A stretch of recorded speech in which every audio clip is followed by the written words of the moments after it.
Hi hello ಸ್ನೇಹಿತರೆ, ನಮಸ್ಕಾರ ಎಲ್ಲರಿಗೂ. Welcome back to my channel. ನಾನಿವತ್ತು ನಮ್ಮ ಪಾಪುಗೆ ಏನು ತಿನ್ನಿಸ್ತೀನಿ, ಹೇಗೆ ವೇಟ್ ಗೇನ್ ಮಾಡಿದೆ, ಆಮೇಲೆ ಎಷ್ಟು ವೇಟ್ ಇದ್ದಾಳೆ, ಇವಾಗ ಮೊದಲು ಎಷ್ಟಿದ್ಲು, ಇವಾಗ ಎಷ್ಟು ವೇಟ್ ಇದ್ದಾಳೆ. ಆಲ್ಮೋಸ್ಟ್ ನಾನು ವೀಡಿಯೋಸ್ ಎಲ್ಲ ನೋಡಿರ್ತೀನಿ. ನಮ್ಮ ಪಾಪು ಇವಾಗ ವೇಟ್ ಎಷ್ಟದ ಅಂತ ಕೆಲವೊಬ್ರು ಕೇಳ್ತಾಯಿದ್ರು. ಅವ್ರಿಗೆ ಕಮೆಂಟಲ್ಲೇ ನಾನು ಉತ್ತರ ಕೊಡ್ತೀನಿ. ಮತ್ತು ಇವತ್ತು ಅದೇ ವಿಡಿಯೋನೇ ಮಾಡೋಣ ಅಂತ ಇದ್ದೀನಿ. ಪಾಪು ವೇಟ್ ಗೇನ್ ಆಗೋಕ್ಕೆ ನಾನು ಏನು ಹಾಕ್ತೀನಿ ಅಂತ ಹೇಳಿ ನಾನು ಇವತ್ತು ಫುಲ್ಲು ವಿಡಿಯೋ ಮಾಡಿ ತೋರಿಸ್ತಾ ಇದ್ದೀನಿ. ಫುಲ್ ಕೊನೆವರೆಗೂ ನೋಡಿರಿ, ಯಾವ ಥರ ಗುಟ್ಟಿ ಥರ ಹಾಕ್ತೀವಿ, ಏನು ಹಾಕ್ತೀನಿ ಮತ್ತು ಯಾವ ರೀತಿ ಹಾಕ್ತೀನಿ ಅಂತ ನಾನು ಇವತ್ತು ತೋರಿಸ್ಕೊಳ್ಳಿರ್ತೀನಿ.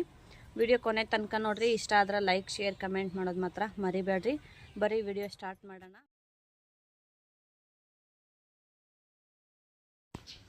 ಫ್ರೆಂಡ್ಸ್ ನೋಡಿರಿ, ನಾನಿಲ್ಲಿ 4 ಬಾದಾಮಿ ಮತ್ತು 2 ಉತ್ತುತ್ತಿ ತೊಗೊಂಡಿನಿ. ಇದ್ರ ಜೊತೆಗೆ ಇನ್ನೊಂದೇನಂದ್ರೆ ಜಾಕಾಯಿ ತೊಗೊಂಡಿನಿ. ಇದೆಲ್ಲ ಡೈಜೆಷನ್ಗೆ ಅದಕ್ಕೆಲ್ಲ ಚಲೋ ಆಗ್ತದೆ ಜಾಕಾಯಿ, ಹಾಗಾಗಿ ಅದನ್ನು ತೊಗೊಂಡಿನಿ. ಆಮೇಲೆ ಇದನ್ನು ಸ್ವಲ್ಪ ನೀರು ಹಾಕಿ ಚೆಂದಾಗಿ ವಾಶ್ ಮಾಡ್ಕೊತೀನಿ. ಇದ್ರ ಜೊತೆಗೆ ನೀವು ಇನ್ನೂ ಏನಾದರೂ ಬಾದಾಮಿ ಹಾಕ್ಕೋಬೋದು. ಸಣ್ಣ ಹುಡುಗರೆಲ್ಲ ಜಾಸ್ತಿ ಹಾಕಬಾರ್ದು, ಯಾಕಂತಂದ್ರೆ ಅದು ಅಂದರೆ ಮೋಷನ್ನು ಜಾಸ್ತಿ ಇದಾಗುತ್ತೆ. ಹಾಗಾಗಿ ಅದು ಹಾಕಬಾರ್ದು. ಯಾವಾಗಾದರೂ ಒನ್ ಟೈಮ್ ಹಾಕಿದ್ರೆ ನಡೀತದೆ. ನಾನು ಡೈಲಿ ಮಾತ್ರ ಇಷ್ಟು ಹಾಕ್ತೀನಿ, ಬಾದಾಮಿ ಮತ್ತು ಉತ್ತುತ್ತಿ ಅಷ್ಟೇ ಹಾಕ್ತೀನಿ. ಉತ್ತುತ್ತಿ ಯಾಕಂತಂದ್ರೆ ಸ್ವೀಟ್ನೆಸ್ ಬರ್ತದೆ, ನ್ಯಾಚುರಲ್ ಸ್ವೀಟ್. ಶುಗರು ಅದು ಏನೂ ಆ್ಯಡ್ ಮಾಡೋ ಹಾಗಿಲ್ಲ, ಯಾಕಂದ್ರೆ ಸಣ್ಣ ಹುಡುಗರಿಗೆ ಶುಗರ್ ಇವಾಗೆಲ್ಲೇ ಹಾಕಕ್ಕೆ ಹೋಗಬಾರ್ದು 1 ವರ್ಷದ ತನಕ. ಹಾಗಾಗಿ ನಾನು ನ್ಯಾಚುರಲ್ ಸ್ವೀಟ್ ಉತ್ತುತ್ತಿ ತೊಗೊಂಡಿದ್ದೀನಿ.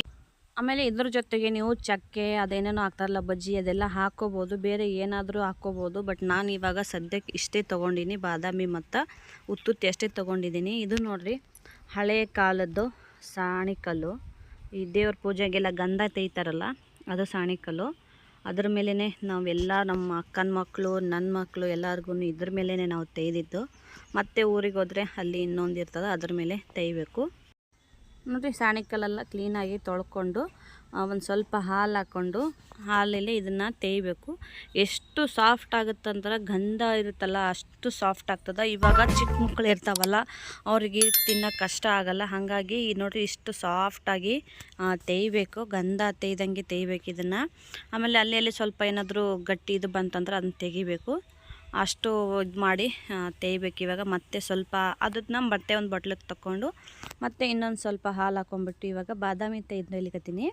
ಬಾದಾಮಿ ಮೇಲಿಂದು ಸಿಪ್ಪೆ ಹಾಗೆ ಬಿಡ್ತಾ ಇರ್ತದೆ, ಅದನ್ನ ತೆಕ್ಕೋಬೇಕು. ಅದು ಯಾಕಂದ್ರೆ ಡೈಜೆಷನ್ನಿಗಾಗಲ್ಲ, ಆಮೇಲೆ ಎಲ್ಲಾದರೂ ಸಿಕ್ಕಾಕೊಂಡ್ರೆ ಕಷ್ಟ ಆಗ್ತದೆ. ಹಾಗಾಗಿ ತೆಯ್ತಾ ಇರ್ಬೇಕಂದ್ರೆ ಅದು ಸಿಪ್ಪೆ ಬಿಡ್ತದೆ, ಆ ಸಿಪ್ಪೆ ತೆಗೆದು ತೆಯ್ಬೇಕಾಗ್ತದೆ. ನೋಡಿರಿ, ಎಷ್ಟು ಸಾಫ್ಟಾಗಿ ಬರ್ತದೆ. ಇದೇ ಥರನೇ ಎಲ್ಲನೂ ತೆಗೆದು ಹಾಕಬೇಕು. ಈಗ ಸದ್ಯಕ್ಕೆ ನಾನು ಬಾದಾಮಿ ಮತ್ತು ಉತ್ತತ್ತಿ ಅಷ್ಟೇ ತೊಗೊಂಡು, ನೀವು ಗೋಡಂಬಿ ತೊಗೋಬೋದು. ವಾರದಲ್ಲಿ 1 ಸಲ ಹಾಕ್ಕೋಬೇಕು. ಗೋಡಂಬಿ ಚಲೋ ಇರ್ತದೆ ಬ್ರೈನ್ ಡೆವಲಪ್ಮೆಂಟ್ಗೂ ಒಳ್ಳೆಯದು. ಗೋಡಂಬಿ ವಾರದಲ್ಲಿ 1 ಸಲ ಹಾಕ್ರಿ. ಮಿಕ್ಕಿದೆಲ್ಲ ಇವೆಲ್ಲ ದಿನ ಹಾಕಬೇಕು. ಆಮೇಲೆ ಇವಾಗ ನೋಡಿರಿ, ಇದು ಜಾಕಾಯಿ ಭಾಳ ಇಂಪಾರ್ಟೆಂಟ್ ಇದರಲ್ಲಿ.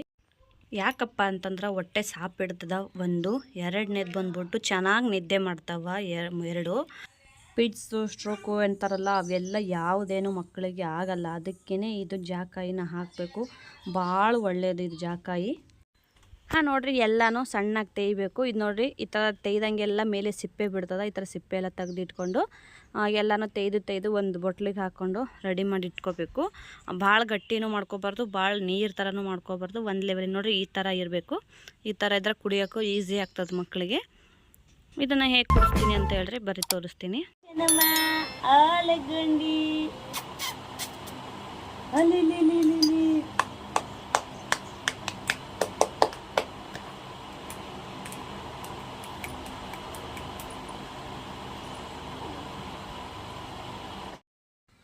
ಫ್ರೆಂಡ್ಸ್ ನೋಡಿರಿ, ಈ ಥರ ಕಾಲ ಮೇಲೆ ಹಾಕ್ಕೊಂಡು ಮಾತಾಡಿಸ್ಕೊಂಡು ಆಟ ಆಡಿಸ್ಕೊಂಡು ಮಾಡಿ ತಿನ್ನಿಸಿದ್ರೆ ಅವ್ರಿಗೆ ತಿಂದದ್ದು ಗೊತ್ತಾಗಲ್ಲ, ಆಮೇಲೆ ಬೇಸರನೂ ಆಗಂಗಿಲ್ಲ.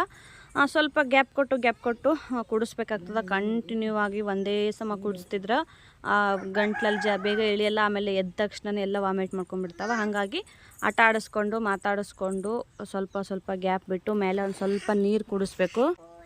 ಕುಡಿದ ತಕ್ಷಣ ಸಡನ್ನಾಗಿ ಹಿಂಗೆ ಎತ್ಕೊಬೇಡ್ರಿ, ಸ್ವಲ್ಪ ಆಟ ಆಡಿಸಿ ಮಾಡಿ ಎತ್ಕೊಂಡ್ರಿ. ಆಮೇಲೆ ಜಾಸ್ತಿ ಮಲಸ್ದಲ್ಲೇ ಮಲಗ್ಸಕ್ಕೆ ಹೋಗ್ಬಾರ್ದು. ಸ್ವಲ್ಪ ಹೆಗಲ ಮೇಲೆ ಎತ್ಕೊಂಡು ತಿರ್ಗಾಡಬೇಕು. ಆವಾಗೇ ಸ್ವಲ್ಪ ಡೇಗಿಸ್ಕೋಬೇಕು.